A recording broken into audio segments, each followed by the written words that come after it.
Nesse vídeo eu vou trazer para você os melhores fundos para você investir no exterior para reserva de emergência ou para reserva de oportunidade, seja em dólar, seja em euro, seja na Europa, seja nos Estados Unidos. Se você gosta desse conteúdo, meu nome é Otávio Paranhos, já pode me seguir lá no Instagram, otavio.paranhos. Respondo perguntas por lá e também aqui pelo YouTube. Agora, indo direto para o conteúdo, várias pessoas querem saber como guardar um dinheirinho para uma situação de emergência, né?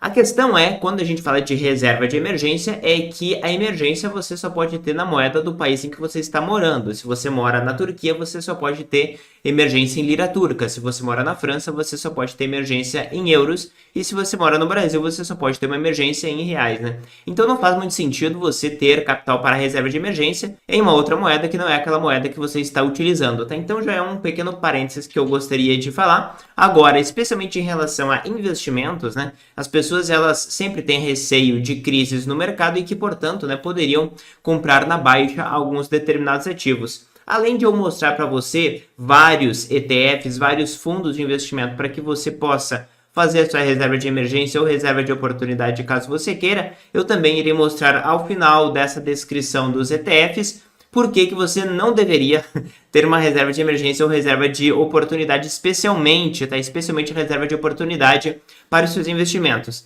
Então vamos primeiro aqui para o gráfico falando de ETFs americanos que você pode comprar através de corretoras como a Avenue, como o Banco Inter, como a XP Global. Esses dois fundos aqui, eu vejo, eles desempenham praticamente de maneira linear, que é o TFLO, que de fato vai comprar títulos públicos americanos pós-fixados, e o SGOV, que compra títulos públicos americanos pré-fixados, mas num prazo realmente muito curto, de 0 a 3 meses, então praticamente é como se fosse um tesouro Selic, entre aspas, e você observa aqui que, por exemplo, no último ano, ele rendeu 5,5% ao ano, o que é de fato ali a taxa básica americana. Quando a gente pega um período mais longo, a gente vê que durante o período de 2020 até 2022, ele ficou andando de lado no 0 a 0 porque de fato a taxa básica americana estava zerada. Antes disso, você observa que lá de 2017 até 2020, a gente tinha uma taxa que estava positiva, portanto sim havia uma determinada rentabilidade, especialmente aqui no fundo TFLO. O fundo SGOV é um pouco mais novo, então ele não mostra, mas aqui você vê como que você de fato poderia investir. Isso aqui para um ETF que é domiciliado nos Estados Unidos.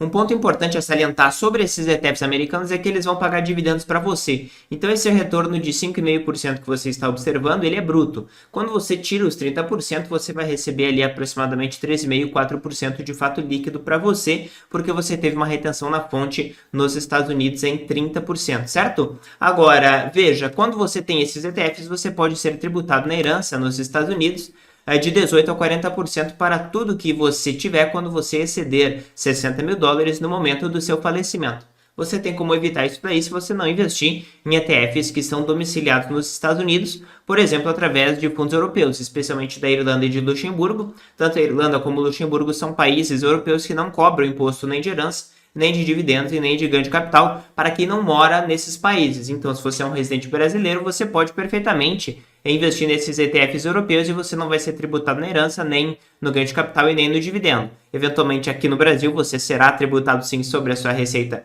do exterior, né? Caso você venda alguma coisa com lucro ou receba algum dividendo, em 15%, mas lá no exterior você não será tributado. Sobre os fundos europeus que eventualmente você pode optar, eu trouxe estes três aqui, que também são exatamente indexados ao dólar, né? Então, eles são fundos europeus que têm exposição ao dólar e que tiveram uma rentabilidade muito parecida, que é aproximadamente 5,5% no último ano. Quando a gente pega um período anterior, a gente vê exatamente a mesma dinâmica, né? Então, um período ali de retorno praticamente zerado de 2020 até 2022. Teve este fundo aqui em azul, que é o SMTC, que é um fundo da Lyxor. A Lyxor é uma das maiores gestoras europeias, né? Que teve um desempenho melhor, eles conseguiram entregar uma rentabilidade levemente superior, e aqui a gente vê exatamente o desempenho desses fundos aqui ao longo do tempo, né? Tendo ali uma taxa de juros americana positiva ali em 2017, 18, 19, que de fato gerou ali um ganho, né? E depois disso eles passaram a ficar de lado, né? Andando de lado naquele momento. Esses fundos aqui são fundos europeus de acumulação, não vão pagar dividendos para você, ao contrário dos fundos americanos. Então, de fato, a sua cota ela vai valorizar conforme você observa aqui, e daí você terá o ganho quando você vender estes ativos aqui com lucro, pagando 15% aqui no Brasil, que é o imposto de ganho de capital. Isso aqui para uma exposição ao dólar, tá? Então, este capital aqui é em dólar.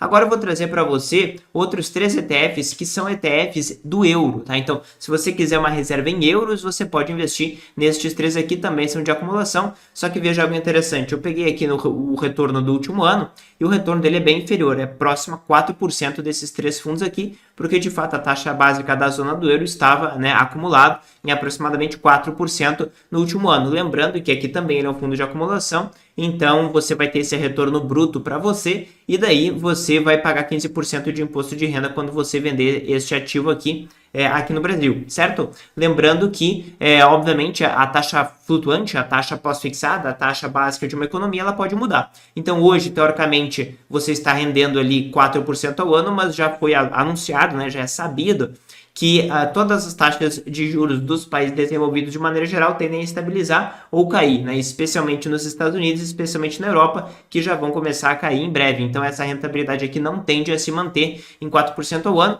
mas a dinâmica aqui é parecida. Você observa que alguns desses fundos aqui tiveram uma performance negativa de 2019 até 2022, também por taxas, também por ineficiências dos fundos. A gente vê aqui um diferencial, né? Este fundo aqui, o CSH2, que é o fundo da Lyxor, também, no caso aqui do euro, né? Ele performou melhor do que outros fundos, como por exemplo o próprio, um outro concorrente dele que também é da Lyxor, que tem uma proposta semelhante, né? Mas que acabou tendo um desempenho pior, né? E aqui a gente vê um prazo um pouco mais longo. Eu vou até tirar este fundo aqui em vermelho para você conseguir enxergar melhor. E aqui a gente vai conseguir ver, né, num prazo mais longo, o que aconteceu. De 2009 até 2012, a taxa básica da zona do euro estava positiva, então você tinha uma rentabilidade positiva. Depois ela ficou no 0 a 0 e daí, de fato, ela começou até, em alguns momentos, a ficar no negativo. E aqui, esse desempenho negativo aqui, acumulado de aproximadamente 4% ao longo desses 10 anos, foi praticamente taxas de administração e ineficiências dos fundos também, que fizeram com que o caixa que fosse mantido nesses fundos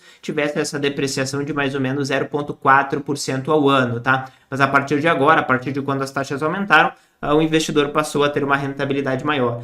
Então estes fundos aqui são todos fundos alternativos para você poder investir. Para quem não consegue acessar ETFs europeus através de corretoras como a Avenue, como o Banco Inter, você consegue através da Interactive Brokers, que é uma corretora que permite que você tenha esse tipo de acesso. Lembrando que eu não tenho nenhum tipo de parceria com nenhuma empresa, então eu posso aqui dar a minha opinião de maneira totalmente livre, né, e de conflitos de interesses para você. Perfeito? Um outro ponto também que eu quero salientar que é muito importante é porque que você não deveria, no meu ponto de vista, fazer market timing, né, que é basicamente ter uma reserva de oportunidade. Então eu vou trazer alguns gráficos bem interessantes aqui, tá? Veja que este gráfico ele mostra de um site de um analista de dados que se chama Of Dollars and Data, alguns pontos bem interessantes, tá? Aqui ele observa como que teria sido uma estratégia caso você sempre tivesse aportado somente nos fundos do mercado de ações americano, tá? Supondo que você estivesse guardando dinheiro para justamente aportar em situações de suposta oportunidade.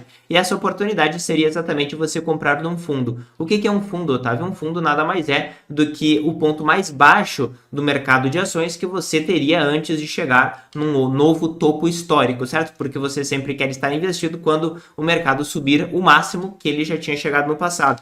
Então aqui a gente observa justamente, né, ali dos anos 90 até agora aproximadamente, que o mercado de ações americano subiu muito ali até os anos 2000, 2001, e depois ele foi ter duas crises com um fundo ali em 2009, né, recuperando somente ali aproximadamente em 2011 e 2012. Então veja que nesses períodos você compraria somente nos pontos vermelhos. Se você tivesse feito isso, você estaria acumulando caixa, veja aqui nessa linha verde, né, você estaria acumulando caixa, até investir ali exatamente no fundo da crise de 2009, supondo que você fosse Deus e soubesse exatamente quando que seria esse fundo, que é muito difícil, mas vamos supor que isso daí de fato funcionasse. Comparando, né, esta outra linha preta, que é o DCA, que é o Dollar Cost Average, que nada mais é do que você sempre comprar todos os meses, independente de um mercado estar num topo ou estar num fundo, você de fato, né, que dos anos 90 até agora, teria uma performance levemente inferior a você de fato acertar os fundos do mercado, que é muito difícil, mas de fato você teria um desempenho inferior. Só que a grande questão é que quando você pega períodos maiores, como por exemplo aqui dos anos 70 até agora, por incrível que pareça, comprar todos os meses, né, que é a linha preta,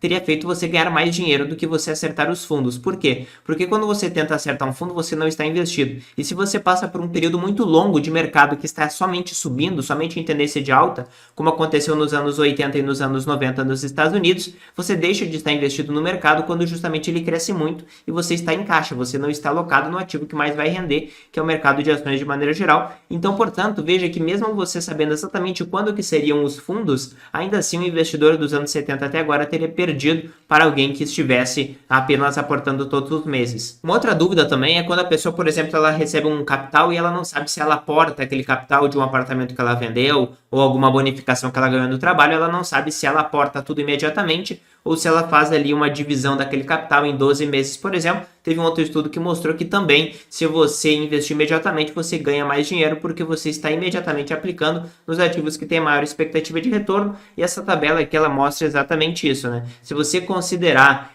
que o dollar cost average, nesse caso, que seria simplesmente pegar um capital que você já tem e dividi-lo ao longo do tempo e não investi-lo imediatamente, você vê que na maior parte de todos os mercados, tanto em Bitcoin, como Tesouro Americano, como ouro, como ações de fora dos Estados Unidos, como países emergentes, como ações americanas, de maneira geral, nesta segunda coluna aqui, você vê que na maior parte das vezes você teria menos dinheiro, né? Você teria underperformed, você teria perdido, né? Para simplesmente você investir imediatamente, né? Então, nessa situação você vê que é sempre melhor você estar alocado no mercado. Obviamente, isso daqui é a realidade americana, que pressupõe que o valor que você tem em caixa geralmente tem uma remuneração muito ruim, né? Uma taxa de juros que geralmente é baixa, agora está um pouco mais alta, mas geralmente as taxas básicas de juros americanas eram baixas e são baixas de maneira estrutural no mercado, tá? Até porque o risco do mercado é menor. Eu entendo que para as pessoas que fazem isso no Brasil, como por exemplo a pessoa que vende um apartamento aqui, ela quer investir no mercado ou em fundos imobiliários ou em qualquer outro tipo de ativo,